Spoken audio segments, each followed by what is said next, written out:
One of the first things you learn in military weapons training is this. If you rush the shot, you miss. Under pressure, breathing changes. Heart rate goes up, muscles tighten, the temptation is to speed up. Pull the trigger quickly, and get it over with. But accuracy comes from doing the opposite.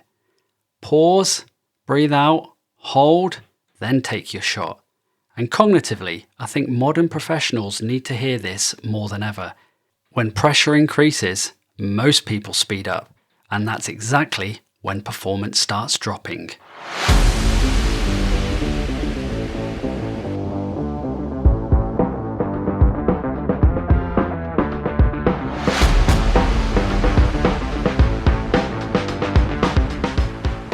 Welcome back to the Cognitive Athlete Podcast. I'm your host, Clint Ray, high performance coach, speaker, and author of The Cognitive Athlete.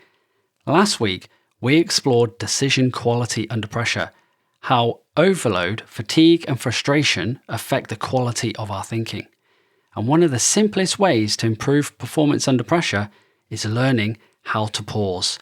Not stop, not overthink or hesitate, but pause. Long enough to switch gears, to regain control, and to perform deliberately instead of reactively. Let's dive into it. One of the biggest behavioral patterns I see in leaders under pressure is acceleration. Pressure increases, and so does pace. People talk faster, interrupt more, react emotionally, rush decisions, fire off quick emails, and stop listening altogether. And often, they don't even realize it's happening. Under pressure, people speed up. The nervous system wants certainty, resolution, and control. It wants the discomfort to disappear quickly. So people react instead of responding. And I think this is where modern professionals get caught. Work rewards speed. Fast responses, fast decisions, and fast action. But immediate is not always effective. Sometimes the highest performance move is the pause before the response. One thing we had to learn very quickly in the military was how to switch gears intentionally. You might be joking around with your team, having a laugh, being part of the group. Then suddenly you're the leader, or you're stepping into a high pressure moment. A briefing, a training activity, an exercise, and the mindset needed to change quickly. There was always a deliberate transition, a pause, reset, refocus, and then perform. Rushing into pressure usually reduces accuracy, and I think this is one of the missing skills for knowledge workers.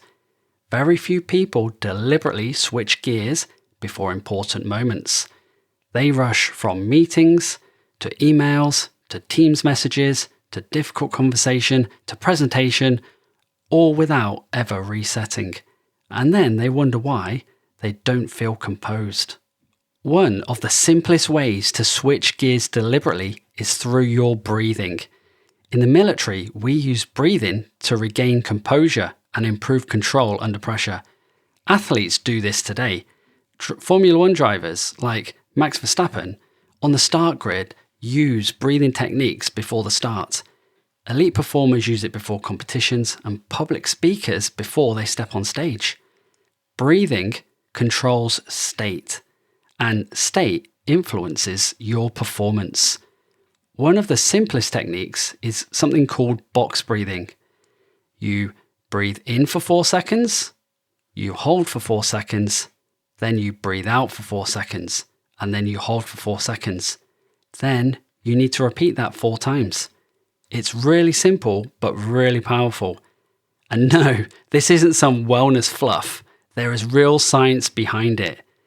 When pressure rises, your heart rate increases, your breathing becomes shallow, and thinking narrows. You become more reactive, which is useful if you're running from a saber-toothed tiger, but less useful when you're leading a meeting, or you're giving feedback, or you're about to walk into an important presentation. Controlled breathing helps regulate that response. It lowers your physiological arousal, it reduces your heart rate, improves cognitive control, which means that you think more clearly. Okay, great science, but where does this actually fit in at work? This matters before a difficult conversation, maybe an important presentation, before stepping into a leadership meeting or moment, before speaking on stage, before responding to an emotionally charged email, make sure it's not on a Friday afternoon, or before delivering feedback. You need to pause, breathe, reset, and then go for it.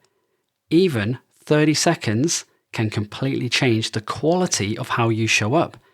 And honestly, I still do this myself before important keynotes, maybe a difficult coaching conversation, or before important meetings.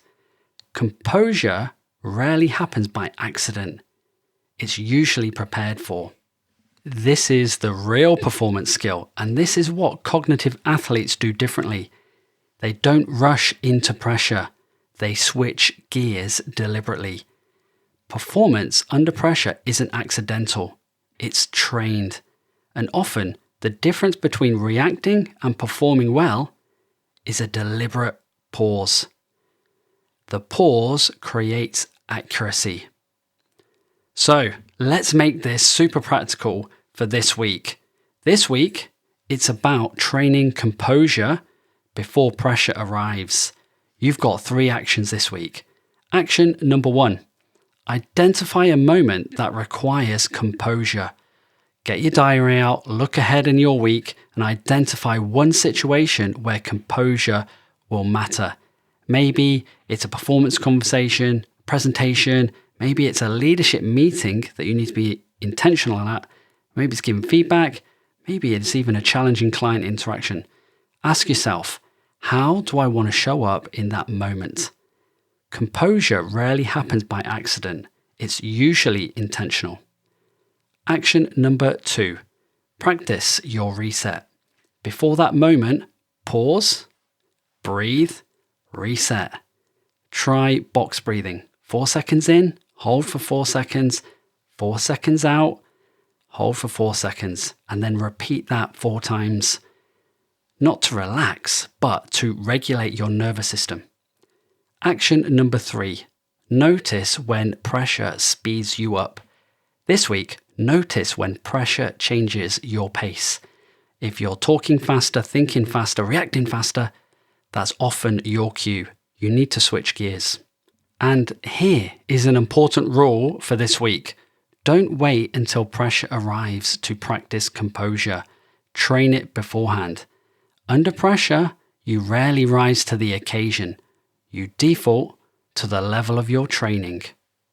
Okay, so let's bring this together. Pressure speeds people up. The pause interrupts that process. It creates space for clearer thinking, better communication, better decisions, and much better performance. High performers understand something really important. They don't rush into pressure. They switch gears deliberately. Next week, we're going to build on this further. One of the biggest threats to performance today is cognitive overload, which means too many inputs, too many decisions, and too much mental switching. And we'll unpack that and how to manage that next week.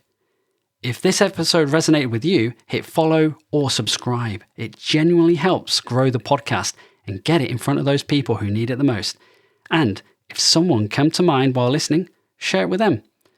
Remember, sometimes the highest performance move is to pause before the response. Thanks for listening. I'll see you next time.